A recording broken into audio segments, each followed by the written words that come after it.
Au nord de l'Europe, la Suède couvre une bonne moitié de la péninsule scandinave sur un territoire légèrement plus petit que la France. La géographie suédoise a été façonnée par les glaces, omniprésentes il y a 10 000 ans. Le retrait de la glace a dessiné les côtes et raboté les roches. En fondant, la glace a libéré les terres du poids énorme qui les écrasait.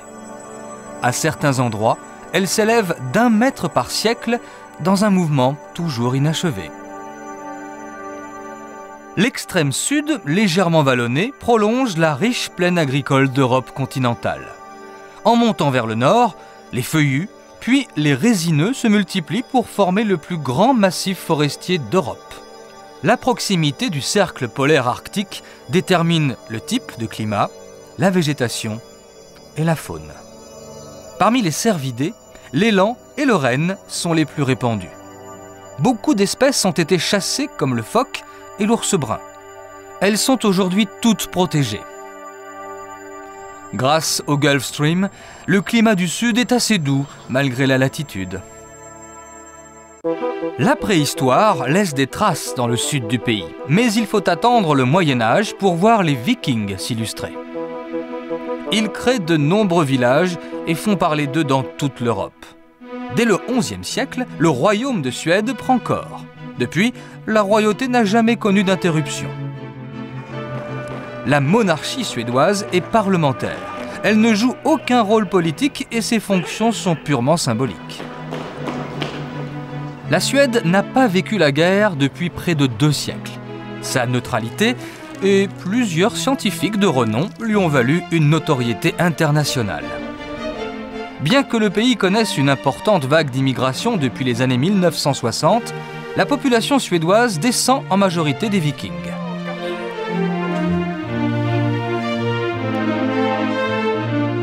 Les Samis ou Lapons constituent une minorité établie en Scandinavie du Nord. 20% des Suédois seulement vivent en dehors des agglomérations. La couleur vive est une fantaisie très répandue à l'extérieur des maisons et le moindre rayon de soleil est exploité. Tous les styles architecturaux sont représentés selon les époques et la vocation des édifices. Les maisons à pignons apparaissent dès le Moyen-Âge dans toute l'Europe du Nord. La conservation du patrimoine immobilier historique n'a pas empêché les réalisations contemporaines aux lignes épurées. La création artistique est dominée par de grands noms célèbres dans bien des domaines, comme la musique, le cinéma, la littérature ou la peinture.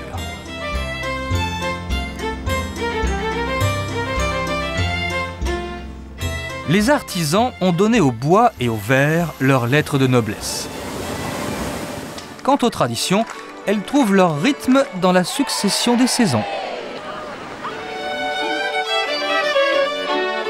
La religion luthérienne est pratiquée par 80% de la population. La séparation entre l'Église et l'État est récente, elle est intervenue en l'an 2000. L'agriculture ne mobilise que 8% des terres nationales. C'est peu pour le 4e pays européen en superficie. Vers le nord, l'élevage se limite aux espèces adaptées au froid. Avec 7500 km de côte, le poisson abonde. La Suède occupe le 3e rang mondial pour l'exportation des produits forestiers. Les gisements métallifères comptent pour beaucoup dans les ressources suédoises. Fer, cuivre, plomb, zinc, certains minerais étaient déjà extraits par les Vikings. L'ouverture du pays sur la mer favorise l'énergie éolienne. Celle-ci ne compense toutefois pas l'absence de pétrole et de charbon. De nombreux échanges commerciaux passent par la façade maritime du pays et l'essor des télécommunications les simplifie encore.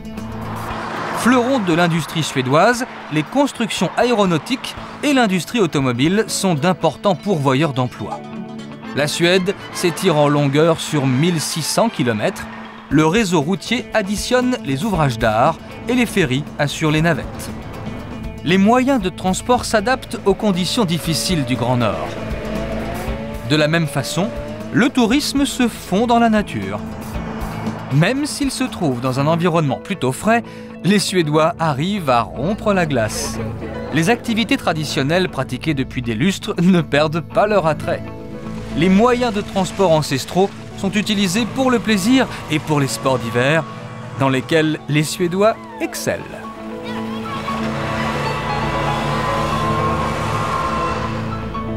Pendant la belle saison, les Suédois ne manquent pas d'activité non plus. Une famille sur 5 possède son propre bateau, un mode de vie dans un pays où les îles et les lacs se comptent par dizaines de milliers. Capitale de la Suède, Stockholm, au sud-est du pays. La ville est construite à l'intersection du lac Mälaren et de la mer Baltique, au cœur d'un archipel composé de 24 000 îles. Un véritable labyrinthe aquatique qui joua longtemps un rôle défensif. Stockholm est elle-même établie sur 14 îles.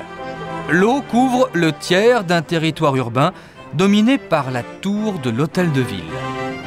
La cité mérite bien son surnom suédois, beauté sur l'eau.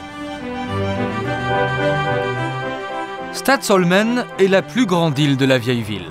Sur les rives, l'architecture pompeuse du 19e dissimule les racines médiévales d'une cité fondée au milieu du XIIIe siècle. Les bâtiments ont été édifiés à différentes époques car la surface de l'île a évolué. À l'origine, l'île de Stadsholmen ne représentait que le tiers de la superficie actuelle.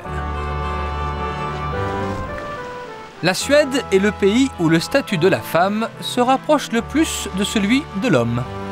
La parité homme-femme est une réalité dans bien des professions. Ainsi, la garde du palais royal est en partie féminine. Et mieux vaut garder ses distances.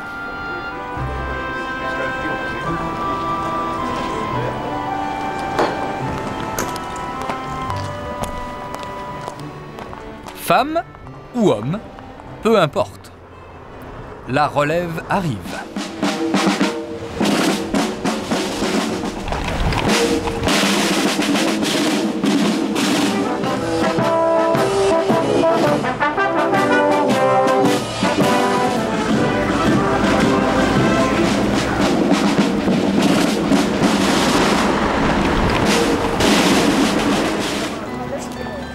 Dans la vieille ville, l'architecture multiplie les contrastes. La simplicité côtoie le raffinement avec, par exemple, l'église de Riddarholmen, où sont inhumés beaucoup de souverains suédois. La plus étroite des rues suffit largement à la circulation des lutins. Mais la petite taille ne garantit pas de passer inaperçu. La plus petite statue de la ville en sait quelque chose. Elle fait partie des œuvres d'art originales de Stockholm.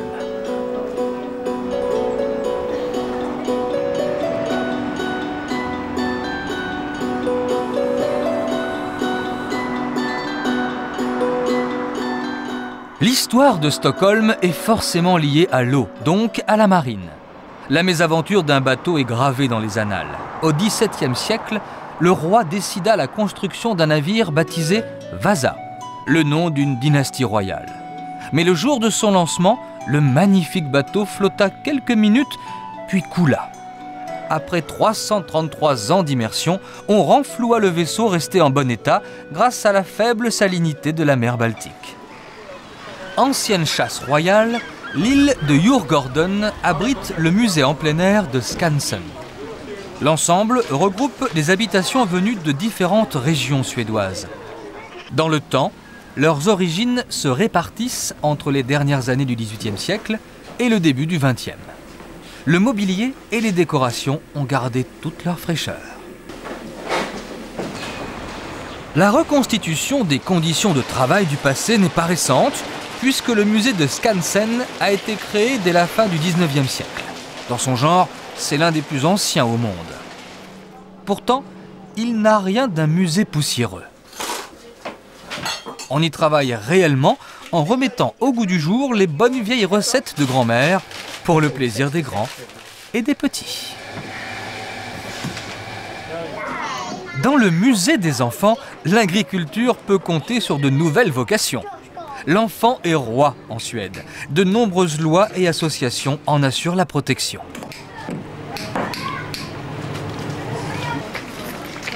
Les plus petits raffolent du jardin zoologique qui héberge quelques représentants parmi les plus paisibles de la faune locale.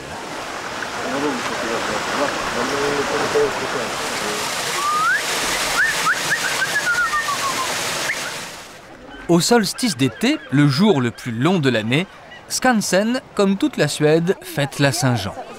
On coupe des jeunes branches de bouleau que l'on tresse en couronne pour célébrer l'éveil de la nature. Tout le monde apporte sa contribution aux réjouissances. En suédois, la fête s'appelle Midsommar, qui signifie milieu de l'été. Une appellation un peu décalée, car l'été commence à peine. Les festivités sont hautes en couleurs. Midsummer is, I'd say, one of the biggest holidays in Sweden. Le milieu de l'été, c'est une des plus grandes fêtes du pays. La plupart des Suédois la célèbrent. Ce n'est pas une fête religieuse, ça a toujours eu lieu. C'est une tradition qui remonte avant que la Suède ne devienne chrétienne. Et à la base, c'est une célébration de l'été. Il y a ce grand mât que nous décorons avec des fleurs. On danse autour. C'est une sorte de symbole de fertilité.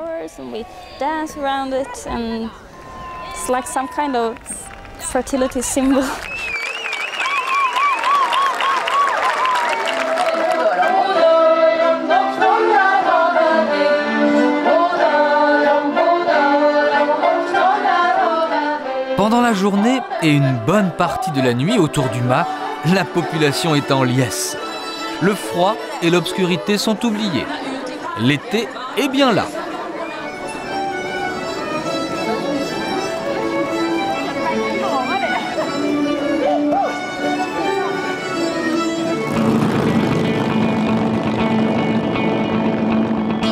Plus au sud, le lac Vättern doit son existence au retrait des glaces. Par la taille, c'est le deuxième du pays. Au bord du lac, la localité de Grena s'est fait connaître grâce à une veuve, Madame Amalia Eriksson, et son sucre d'orge rouge et blanc. Les artisans de la bourgade fabriquent encore le polkagris, qui fait des ravages chez les jeunes. La recette du polkagris fut inventée au milieu du 19e siècle.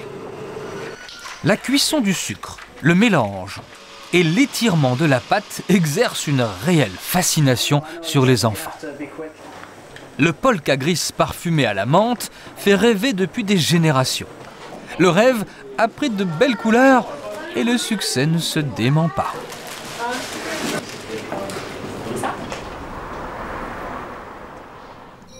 Une autre pâte locale remporte aussi un succès commercial, la pâte de verre.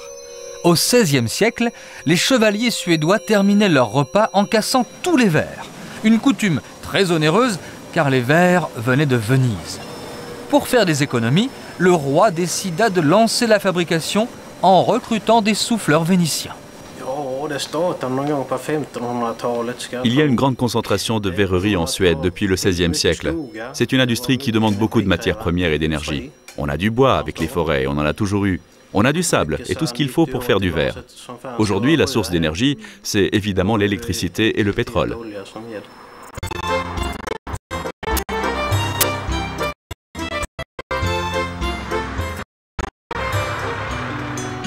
Plus au sud, le château de Kalmar verrouillait la frontière quand une partie de la région appartenait au Danemark. Il contrôlait l'entrée de la mer Baltique. Le château et la vieille ville tranchent avec la ville moderne. Les immeubles contemporains se multiplient tout en respectant le patrimoine ancien. la ville de Kalmar donne accès à toute la partie méridionale du pays. Tradition très répandue dans la plupart des pays nordiques, la bicyclette fait partie du mobilier urbain.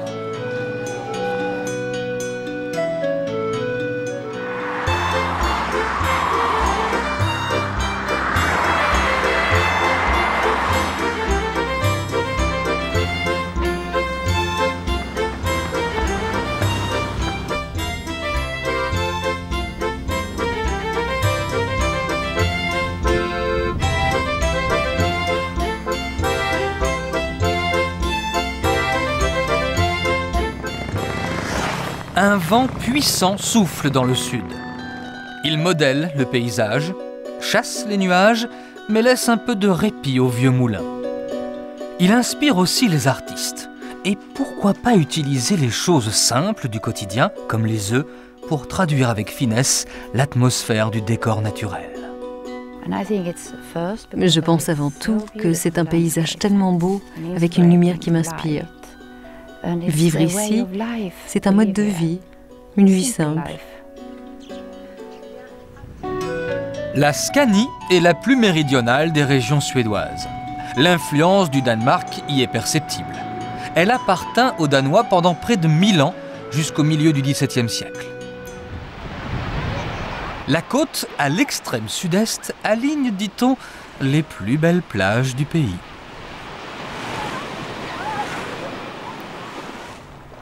Dans le port de Kouseberga flotte un parfum bien caractéristique.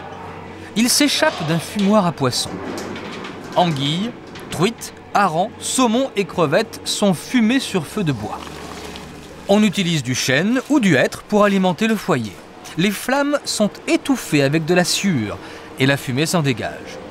La technique du fumage sert à la conservation de la viande et du poisson. La forme d'un bateau est reproduite par l'alignement des pierres d'Alais. Sans doute dressées par les Vikings, les menhirs délimitent une sépulture. Le lieu aurait servi à des repérages astronomiques qui peuvent laisser rêveur.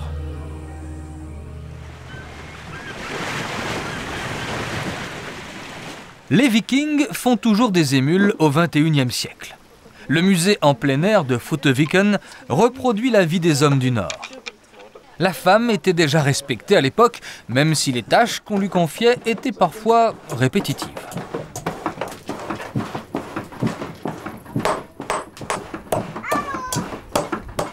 La réputation des Vikings a sans doute été exagérée par leurs victimes. Malgré leur image de barbares sanguinaires, ils étaient dotés d'une réelle culture. Les versions et les témoignages diffèrent évidemment selon les sources et la lecture qu'on en a. Je préfère vraiment la vie des Vikings. Mais pourrait-on vivre de cette façon en permanence ? Oui, presque. Parfois, vous avez besoin de retourner à la vie normale. Mais c'est une vie intéressante et fascinante. La hache était l'arme favorite des Vikings. Pourquoi je suis viking ? Parce que je vis comme un viking depuis 20 ans. Et j'aime la vie libre. Mais oui, c'est bien. Très bien. Et on peut lancer des haches. Le passé rejoint l'avenir avec le pont qui relie la Suède au Danemark depuis l'an 2000.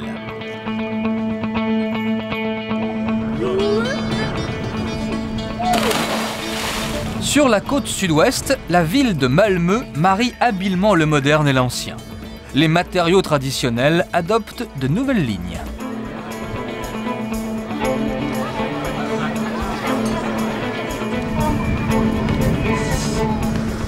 Les lignes du turning torso, le torse tournant, illustrent le dynamisme et la créativité de Malmö, la troisième ville de Suède qui a inventé le parking pour vélos flottant.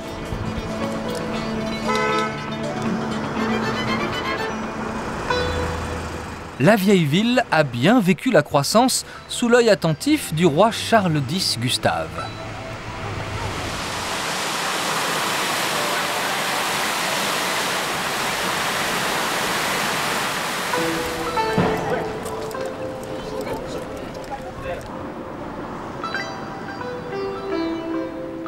Ici, la création artistique ose les contrastes. On la remarque d'autant mieux quand passe un tramway d'un autre âge. La bibliothèque municipale s'est adossée à un vieux château. La réputation de l'édifice public a dépassé les limites de la ville, car son équipement est ultra moderne et permet un accès immédiat aux bases de données et aux collections par Internet. Toutes les manipulations des livres s'effectuent de manière entièrement automatisée. Les ouvrages consacrés au design occupent une place de choix.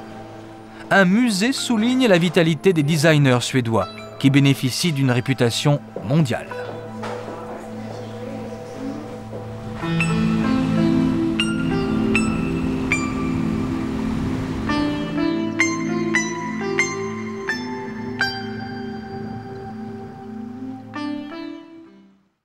En longeant la côte ouest vers le nord, on prend la direction de Göteborg.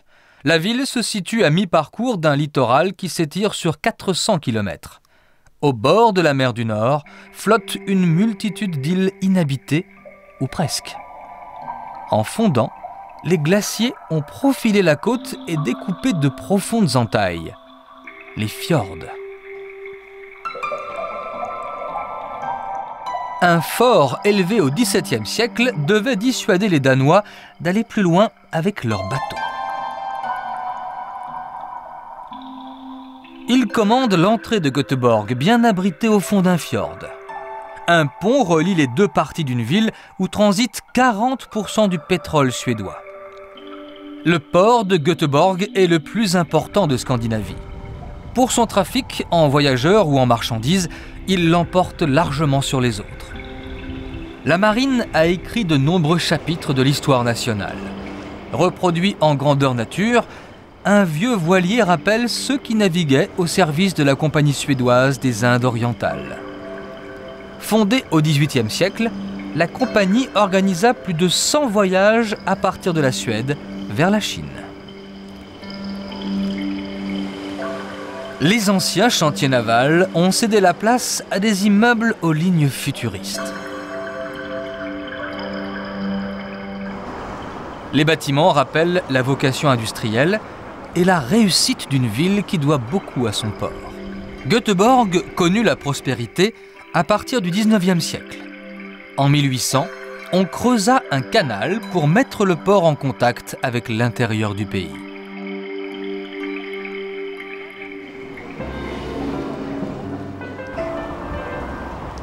Göteborg fut érigé sur le modèle d'une ville hollandaise du XVIIe siècle.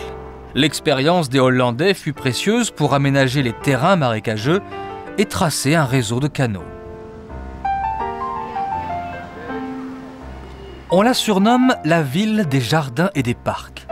Mais grâce à l'apport des Britanniques qui contribuèrent à l'aménagement urbain, on l'appelle parfois aussi Lilla London, la petite Londres.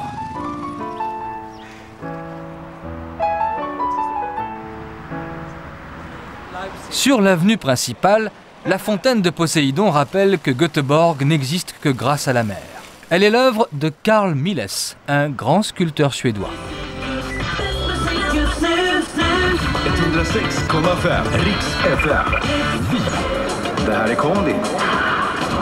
Göteborg est la deuxième ville d'un pays qui compte 9 millions d'habitants.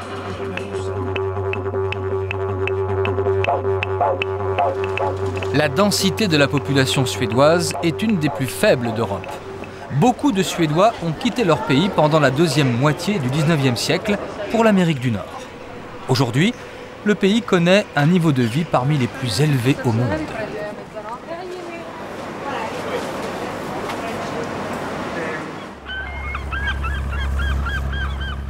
La pêche miraculeuse se retrouve à l'église du Poisson. L'édifice n'a jamais été un lieu de prière. Le seul culte qu'on y pratique est celui des fruits de la mer, particulièrement généreuse en Suède.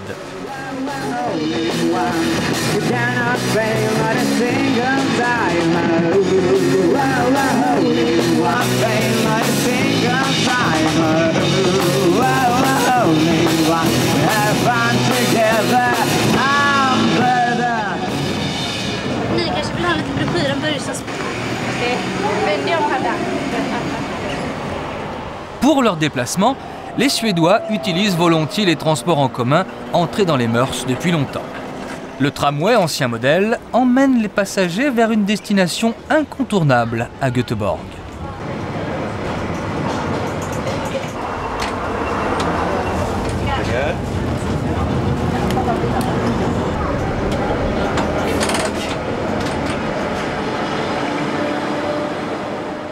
Les piétons s'arrêtent, mais les petits lapins peuvent entrer. Un jardin créé au XVIIIe siècle sert de cadre au parc Liseberg, l'un des hauts lieux de la vie communautaire. On a vu les choses en grand pour l'amusement du public. En prenant de la hauteur, on découvre que la ville n'a pas sacrifié sa verdure au développement économique. Les Suédois lui ont d'ailleurs décerné le titre de ville la plus accueillante du pays. Cela est valable pour les jeunes et les moins jeunes.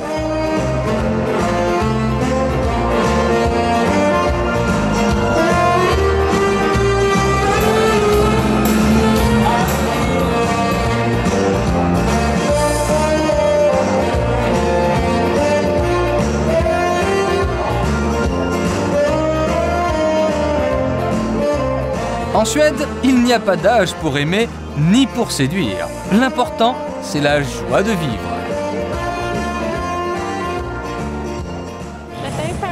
Moi, je viens ici tous les mercredis.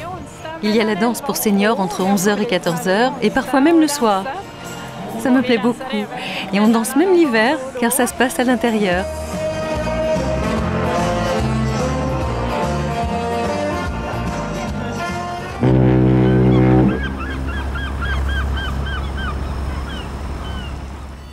Au nord de Göteborg, la province du Bohuslän est bordée d'une côte très découpée. Sous l'action combinée des glaciers et de la mer, la roche granitique s'est fissurée. Certaines îles côtières sont occupées par de coquettes bourgades, comme Marstrand.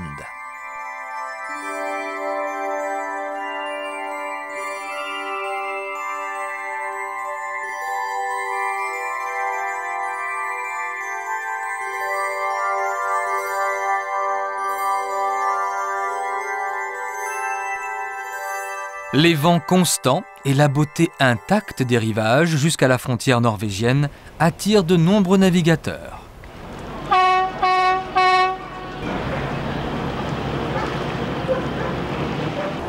Le ferry assure le ravitaillement des îles. Le continent n'est jamais très éloigné. Mais la plupart des habitants ont leur propre bateau, indispensable à tout déplacement.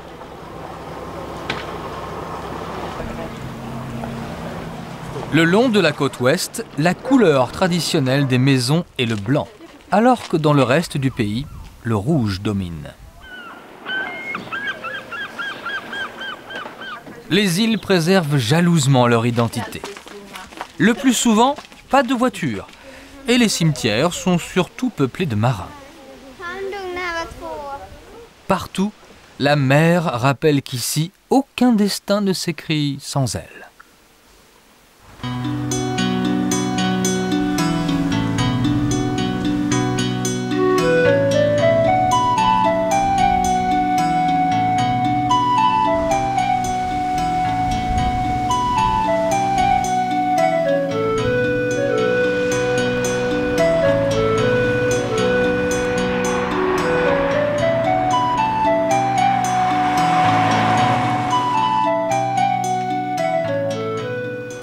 À 150 km de Göteborg, d'énormes pierres gravées balisent la forêt. Le conservateur du site préhistorique de Tanum explique. Ces dessins sur le rocher datent d'environ 3000 ans, l'âge du bronze en Scandinavie, qui va de 800 à 500 ans avant Jésus-Christ. Ces gravures ont été réalisées sur une période de 1000 ans. Le sujet le plus courant est le bateau, un grand canoë. Ils utilisaient ce bateau pour la pêche et le commerce. Ils commerçaient avec presque toute l'Europe à cette époque.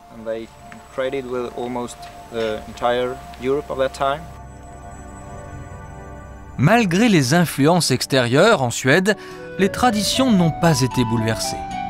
Au début du siècle dernier, une loi fixa au mois d'août l'ouverture de la pêche à l'écrevisse. Depuis, les pêcheurs et toute la population célèbrent à cette époque la fête de l'écrevisse. Rien ne peut gâcher la fête, pas même les caprices de la météo.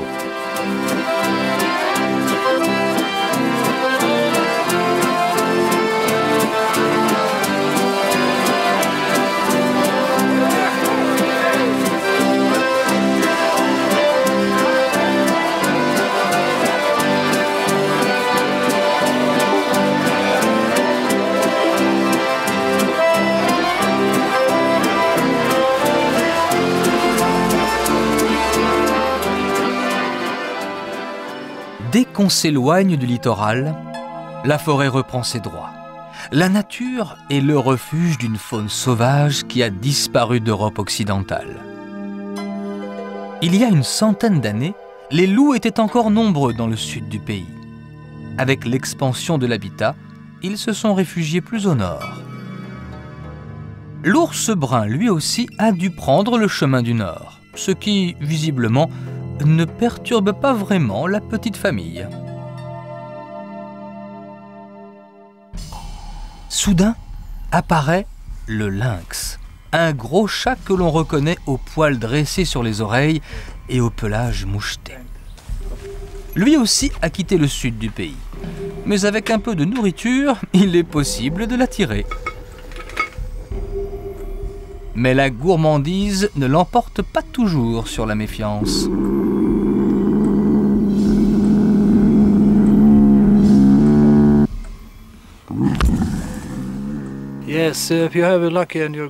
Oui, si on a de la chance, dans les petits chemins, dans la forêt, on peut en voir.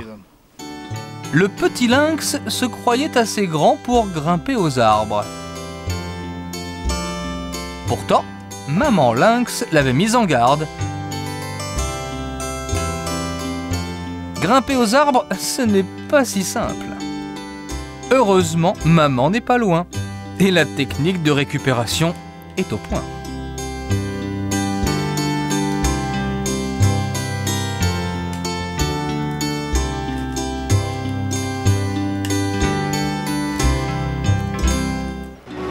Outre la faune, le bois est la principale richesse d'une forêt qui couvre plus de la moitié du territoire.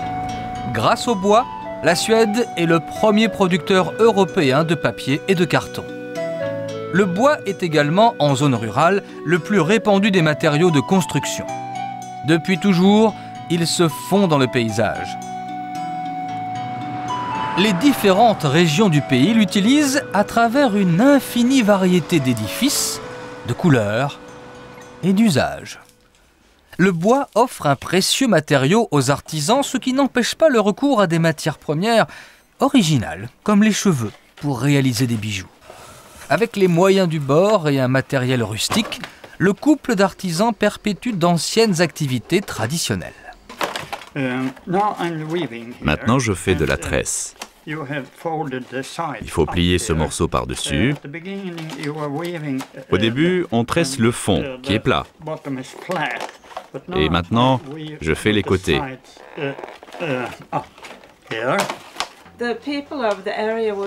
Les gens de la région étaient très pauvres. Pour survivre, avec les petites fermes, un peu d'agriculture et un petit peu d'élevage, ils faisaient aussi de l'artisanat.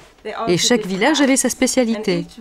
Dans les années 1920, les jeunes filles de ce village apprenaient à faire des bijoux avec des cheveux. Elles faisaient tout pour que les fabricants de perruques ne le sachent pas, pour éviter la concurrence.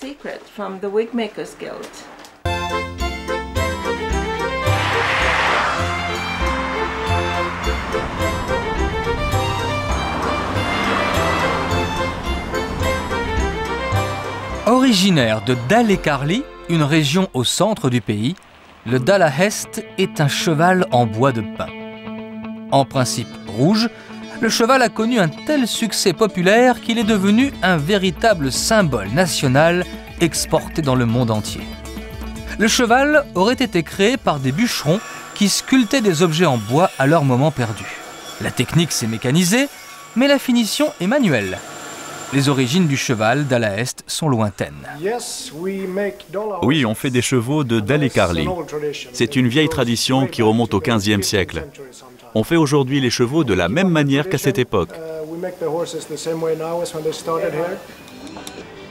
La forme et les décorations sont constantes, mais les différences de taille sont énormes. Le plus grand cheval de bois jamais réalisé fait 2,5 mètres de haut. Il est à l'extérieur, devant l'atelier. C'est le plus grand qu'on puisse faire ici, parce que la hauteur du plafond est de 2,50 m, pas plus. Au départ, les chevaux avaient la couleur du bois brut. Puis, on décida de les peindre en rouge en raison de la présence de mines de cuivre dans la région. Le plus petit, c'est celui-ci. Il fait 2,6 mm de haut. Il est fait de la même manière que les autres, avec un couteau fini à la main, sans verre grossissant. Minuscule. La demande est tellement forte qu'il a fallu élargir la gamme des produits. D'autres animaux ont même été appelés en renfort.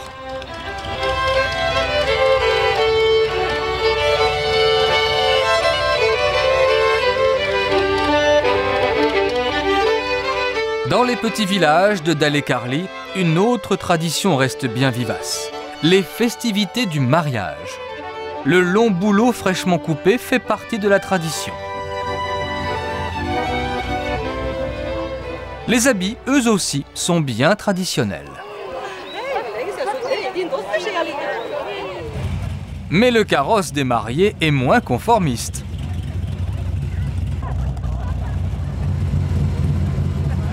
Tout comme le troisième passager. Oui, l'enfant est déjà là. Aujourd'hui en Suède, la moitié des enfants naissent hors mariage.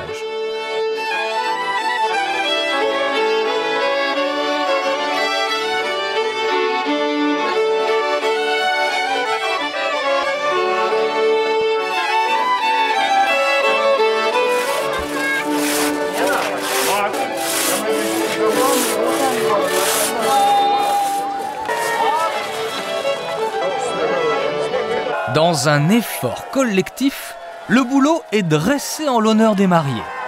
Et si l'on respecte la tradition, le bois du mât servira à faire le berceau du prochain bébé.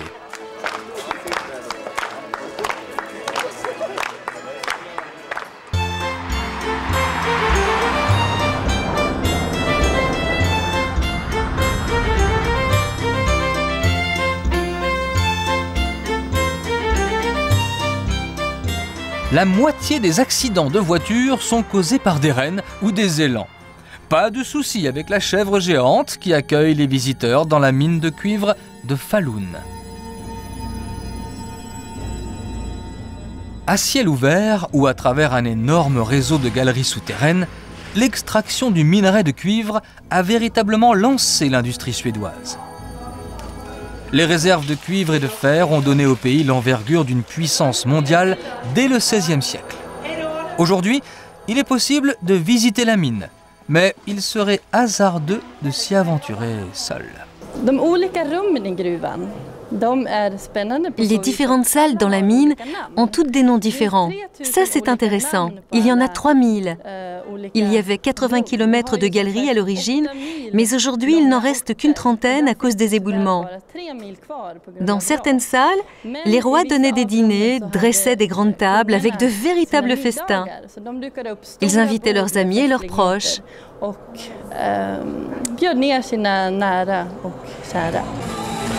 La reconversion des mines abandonnées en Suède est un succès. L'ancienne mine de chaux de Dalala est devenue salle de concert.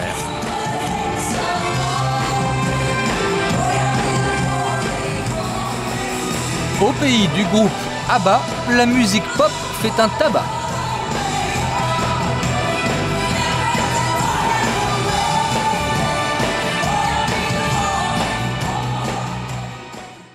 Plus on se rapproche du nord et plus on pénètre sur les terres des Samis. Leur territoire, la Laponie, s'étend sur 4 pays.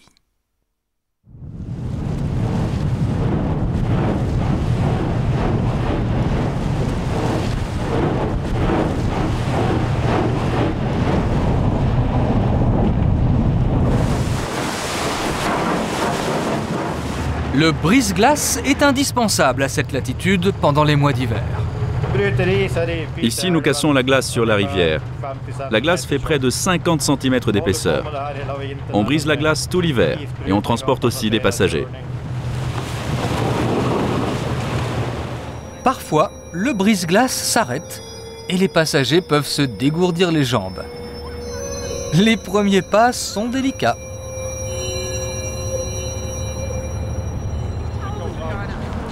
Avec un équipement adapté, les amateurs peuvent se rafraîchir les idées. Au fait, l'inventeur des degrés du thermomètre, André Celsius, était suédois. Pas question de prendre le large avant un cliché pris sur le vif. Oh, c'était bien! Super! On se couche sur le dos. Ce n'était pas si froid que ce que je pensais. Sans brise-glace, impossible d'atteindre Luleå par le golfe de Botnie, gelé une bonne partie de l'hiver. La ville, fondée au XVIIe siècle, n'hiberne pas pour autant. Au contraire. Les vastes étendues de glace donnent des idées d'activités hors du commun.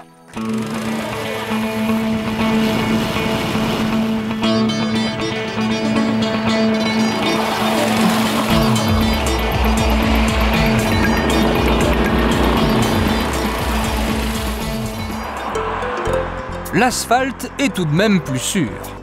La route de l'argent, ainsi appelée car elle desservait des mines d'argent, mène vers le nord.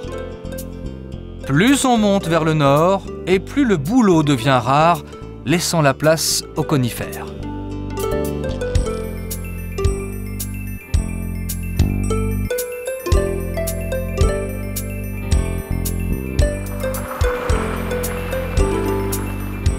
Les vrais sportifs ne changent pas leurs habitudes en raison de l'hiver. Ils s'adaptent. D'ailleurs, seules les couleurs changent. Le green est blanc et la balle orange. 6 coups. Ça y est, elle y est! L'hiver s'étire sur une bonne moitié de l'année. Dans le nord, cela fait partie de l'existence.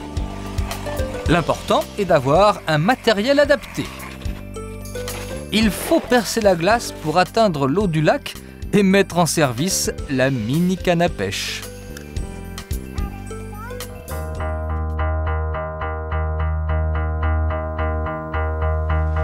Quand enfin l'hiver décline, le pays des Samis entre dans une période très active.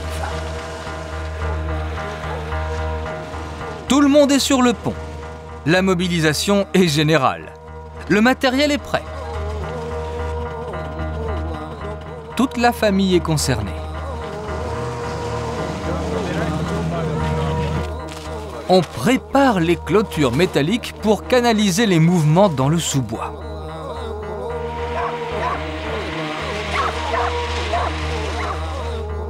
Les rennes passent l'hiver dans les terres boisées qui leur donnent un abri.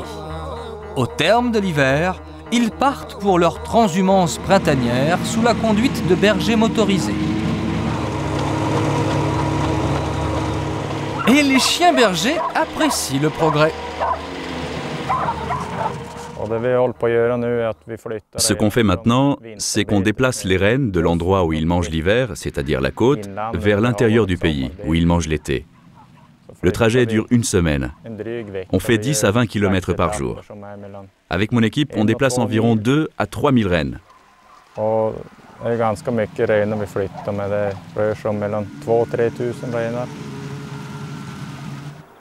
Les rennes alimentent aussi la création artisanale. Un artisan examine le bois d'un des cervidés. Il choisit soigneusement un segment du bois qui lui servira à fabriquer un étui de couteau. Ceci est un couteau en corne de renne. La poignée et le fourreau sont faits en corne. Et la lame, c'est moi aussi qui l'ai faite. Oui, je fais les lames moi-même.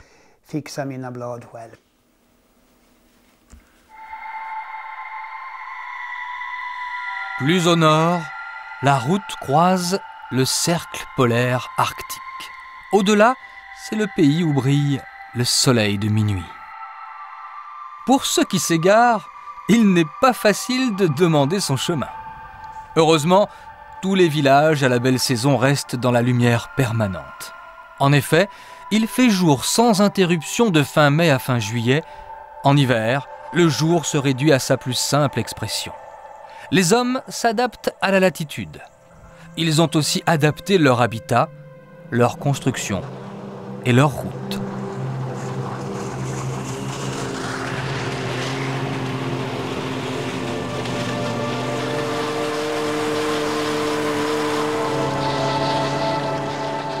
Progressivement, les arbres vont disparaître.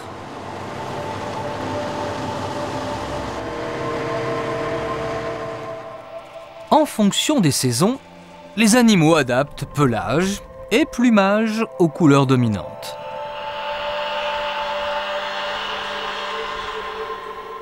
L'hiver rend le paysage uniforme. C'est peut-être la raison pour laquelle les gens du Nord colorient volontiers leur cadre de vie. Ils sont toujours aussi à la recherche d'ambiances chaleureuses.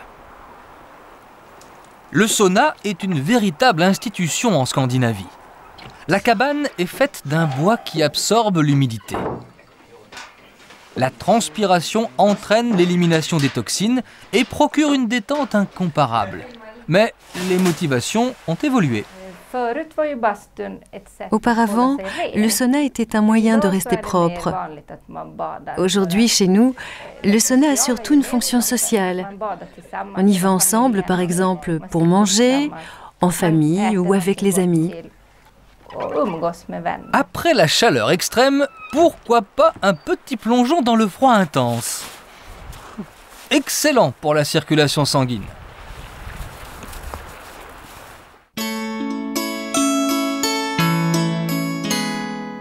Les rigueurs du climat au nord du pays exigent l'adaptation constante des animaux et des hommes.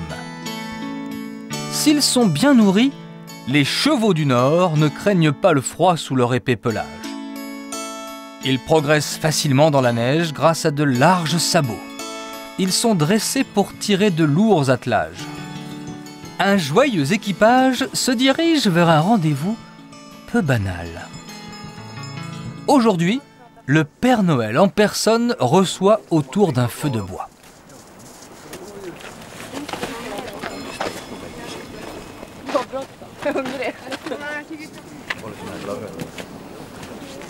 Certains disent l'avoir rencontré chez lui, dans un pays voisin. Ce n'était pas moi. Ça devait être un de mes collègues en Finlande. Je pense que c'est le vrai. Je pense que c'est le vrai Père Noël, moi. Alors, aucun doute, puisque la vérité sort de la bouche des enfants.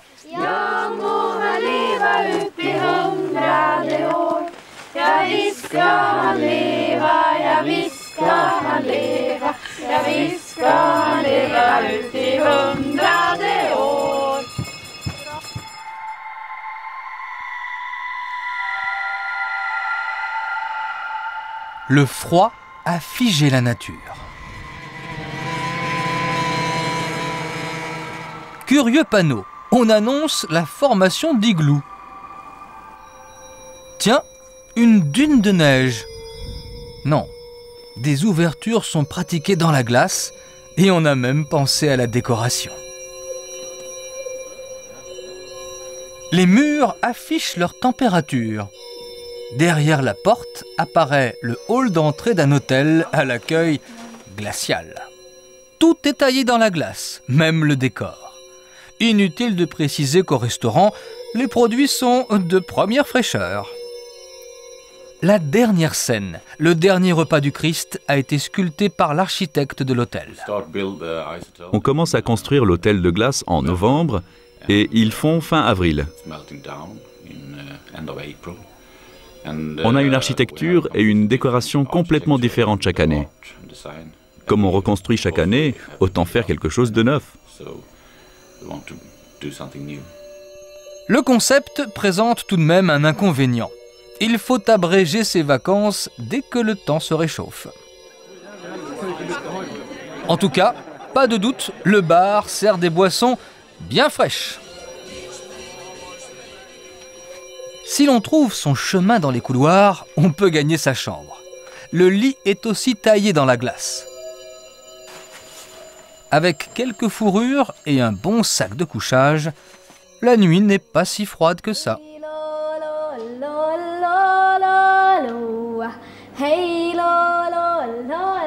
La méthode suédoise réussit à un pays où la nature est sans limite. Les saisons se jouent du temps et de l'espace. On perd ses repères et on ne résiste pas longtemps à la séduction du Nord.